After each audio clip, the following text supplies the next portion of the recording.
Coucou tout le monde. Alors autant j'avais dit sur YouTube que voilà, j'étais en pause avec la chaîne sur les Girondins de Bordeaux. Mais là franchement, avec la situation pittoresque qui se passe à l'heure actuelle dans cette DA Arkema, là je suis obligé de revenir sur ma chaîne YouTube, parce que franchement voilà, on va parler un petit peu du Paris FC, du match contre le Paris FC et de cet avant-match contre les Havres, en marge du match en retard de la, je sais plus combien de journées, du premier match de 2024 qui avait été reporté pour des mauvaises conditions climatiques liées à la neige, je crois, je me rappelle plus. Oui, je crois que c'était à la neige. Et franchement, quand j'ai assisté donc au match contre le Paris FC, donc c'était il n'y a pas plus tard qu'il y a 1 ou 2 semaines de cela, franchement j'ai halluciné. Je me suis dit à un moment donné, avec le match nul donc qu'elles avaient fait contre les Bretonnes sur le score de 1 but partout, bon, au moins c'est un bon point de prix, même s'il reste pas beaucoup de matchs à aller grappiller des points pour espérer se sortir de la zone de relégation. Mais là ce match contre le Paris FC, j'ai halluciné, parce que autant la première période, voilà, elles ont saisi l'opportunité de punir les Parisiennes sur les quelques occasions en début de match qu'elles ont ratées, enfin manque d'efficacité dans la finition, enfin, que ce soit Luna Ribadera et ainsi de suite, même notre ancienne bordelaise Julie Dufour. Et voilà, après le premier quart d'heure, voilà, elle les avait punis, donc avec Abigail Kim et Hilary Diaz, ou l'inverse. Mais à partir du moment où les bordelaises commencent à reculer et que la réduction du score se fait dès l'instant T, donc par Daphné Corboz, et encore, autant j'étais gentil sur Justine Leron jusqu'à présent, mais là c'est des boulettes vraiment impardonnables. Et à un moment donné, ok, certes, première période, elle rentre avec un petit avantage de 2-1. Je me dis, bon, vas-y, la deuxième période va mieux se passer. Elles vont être un petit peu mieux que la première période sur ces moments forts et tout.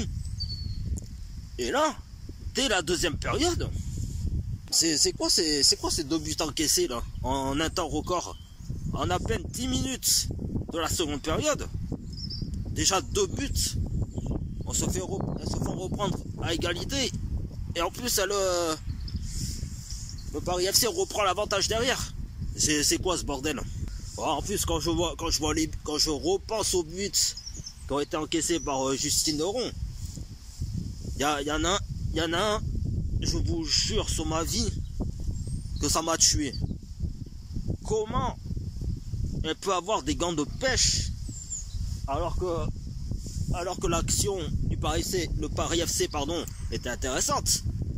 Voilà, elle avait bien lu la proposition de Clara Matteo. Elle était bien intervenue sur le ballon.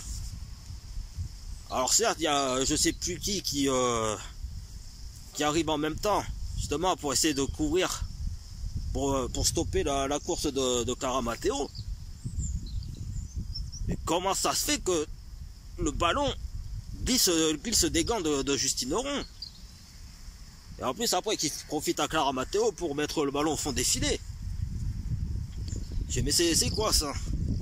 Et après vous allez vous dire, et je parle des joueuses, même du staff, vous allez vous dire, ouais mais le public il commence à nous enterrer, machin.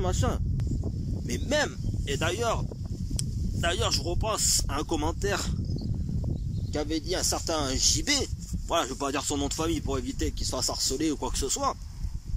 Voilà, parce que mes vidéos, c'est, quand je cite une personne dans mes vidéos, c'est voilà, toujours avec le respect et la bienveillance, qui disait que la saison 2016-2017, donc la première année en D1 féminine. Mais même si elles étaient dans la même situation qu'à l'heure actuelle, donc avec donc à l'époque avec Sarah Cambo, avec Juliette Noumagne, avec Sophie Stiard, avec Félicita Amidouche et ainsi de suite. Mais au moins elles se battaient. Elles se battaient jusqu'au bout, même quitte à perdre le match au coup de sifflet final. Mais elles y allaient. Elles se battaient jusqu'au bout, quoi. Mais là, sur cet enchaînement de buts qu'il y a eu en deuxième période, elles ont totalement arrêté de jouer, quoi. Alors oui, il y a eu quelques situations par-ci par-là, ou même à la fin du match, où il y avait l'occasion de mettre le troisième but pour l'honneur. Mais franchement, quand j'ai vu ça, ah mais en même temps, quand on a vu ça, mais tu te dis, mais enfin moi comme vous qui regarderez cette vidéo, vous vous dites mais c'est pas possible. Elles veulent pas se maintenir en première division. Parce que là c'est simple. Là le match contre les Havres, là match en retard de la 12e journée de D1, donc qui était au mois de janvier, début janvier, qui avait été reporté. Mais là, si sur ce match-là, samedi, elle ne le remporte pas, mais là, il va falloir vraiment croiser les doigts pour que les Bretonnes, donc de Sarah Cambo, elles fassent plusieurs faux pas. Parce que là c'est simple. Parce qu'elles vont affronter, je crois, le Paris Saint-Germain et les autres adversaires après. Mais là, en plus, avec la victoire contre le Floyd 91, son score de 3 buts à 1, je crois, ou un truc comme ça. Mais alors là, si elles arrivent à enchaîner les prochaines rencontres, mais là, je vous le dis haut et fort, que les Bordelaises, elles sont mortes. Que la D2, elle est en train de se dessiner petit à petit. Et que vous allez voir comment ça va faire très très mal. Parce que je le vois souvent d'ailleurs sur les réseaux sociaux, quand il y a la plupart des gens qui disent ouais mais c'est l'apprentissage, elles sont jeunes, machin. Mais sur ma vie, même une équipe comme Guingamp, qui a un profil similaire aux Bordelaises, parce qu'il y a beaucoup de jeunes joueuses et des joueuses cadres comme Sarah Cambo, Lorita Turé et ainsi de suite. Mais même là, et même dans cette équipe, elles font les choses. Elles vont jusqu'au bout. Elles se battent. Et en plus, voilà, aujourd'hui, elles sont devant nous, elles sont devant les Bordelaises à 6 points d'avance. Donc à un moment donné, arrêtez de me parler d'apprentissage quand des jeunes joueurs sont capables de faire mieux que ça, quoi. Alors en plus de ça, là, avant ce match contre le Havre, j'ai appris d'ailleurs dans la semaine qu'il y avait des joueuses blessées. Donc il y avait Nesrine Balouli qui était sortie sur blessure contre Paris FC. Et non, il y a Awa Sangaré qui s'est blessé dans la semaine. Il y a comment ça s'appelle, Abigail Kofi Kib aussi qui s'est blessé. Putain, mais il faut arrêter la malchance dès ce samedi là, c'est pas possible. Alors déjà qu'il y avait Océane Yortré et Mylène Tarieux qui étaient à l'infirmerie. Alors maintenant ça s'ajoute les trois joueuses que je viens de citer, mais c'est juste pas possible, quoi. Alors oui, d'un côté il y a ça aussi, mais le Gérard Lopez, qui, excusez-moi du terme que je vais employer, mais il s'en bat littéralement les couilles. Parce que lui, mis à part commenter les communications d'Albert Riera dans les conférences de presse, machin, ou montrer qu'il est passionné de bagnole, il fait rien pour sauver les filles. Enfin bref, et même l'influence actuelle entre le match contre Guingamp et le match contre le Paris FC, mais ça a largement baissé. Ça a largement baissé parce que les gens commencent à comprendre que le projet féminin est en train de littéralement se casser la gueule. À un moment donné, il faut comprendre aussi que que les filles ont été abandonnées depuis 2-3 ans maintenant, et qu'elles sont obligées de se serrer les coudes, ça c'est sûr et certain. Mais à un moment donné aussi, c'est à elles-mêmes de faire le job sur le terrain.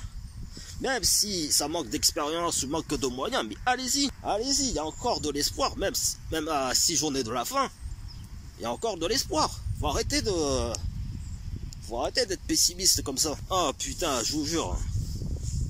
Oui, je sais, j'avais arrêté YouTube sur cette chaîne-là, mais je suis obligé de réagir derrière, parce que franchement, ça me fait de la peine de les voir comme ça aujourd'hui. Ça me fait vraiment de la peine, quoi. Donc n'hésitez pas à vous abonner à ma chaîne YouTube, à lâcher un gros pouce bleu sur ma page Facebook, Instagram, qui sont dans la description, ainsi qu'activer la petite cloche pour tout prendre mes prochaines vidéos. Sur ce, bye bye tout le monde, à samedi pour le débriefing. Et puis j'espère qu'elles vont se réveiller. Allez Bordeaux.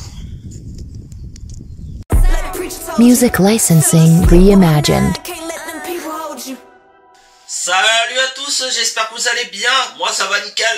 On se retrouve pour le premier avant-match de l'année 2024 pour la 12e journée de Der Kebab avec le